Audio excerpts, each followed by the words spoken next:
নমস্কার বন্ধুরা, আমার চ্যানেলে আপনাদের সবাইকে স্বাগত। আজ আমি আরেকটি নতুন রেসিপি আপনাদের সাথে শেয়ার করব। এই গরমে প্রাণ ঠান্ডা করতে একটি রেসিপি আপনাদের সাথে আমি শেয়ার করতে চলেছি।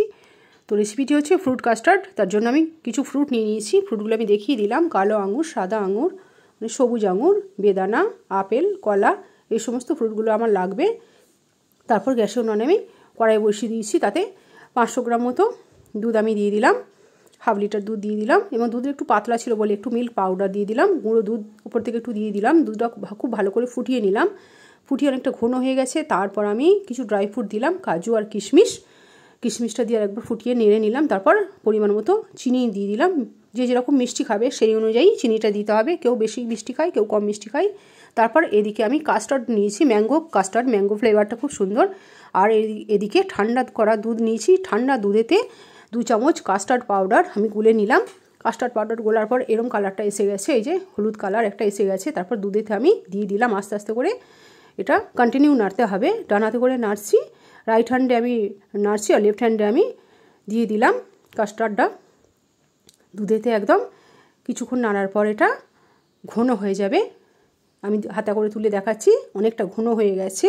লো ফ্লেমে এটা কিন্তু করতে হবে, হাই ফ্লেমে করা যাবে না।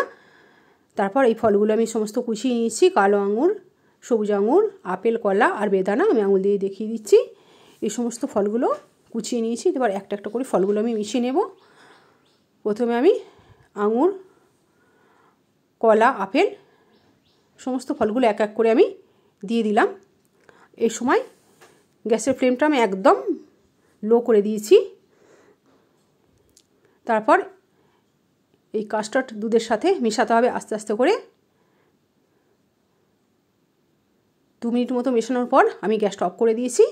তারপর ঘন হয়ে গেছে কিছুক্ষণ, 5 মিনিট আমি অফ করে রেখেছিলাম। 5 মিনিট পর এটা ঘন হয়ে গেছে। তারপর আমি পরিবেশন করব বলে বাটিতে তুলছি।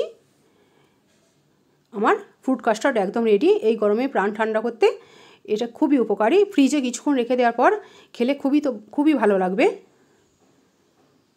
হেলদিও বটে। ওপর থেকে আমি কিছু পেস্তা বাদাম আমি দিয়ে দিচ্ছি। খুবই টেস্টি এটা, এবং খুব কম সময়ে এটা হয়ে যায়।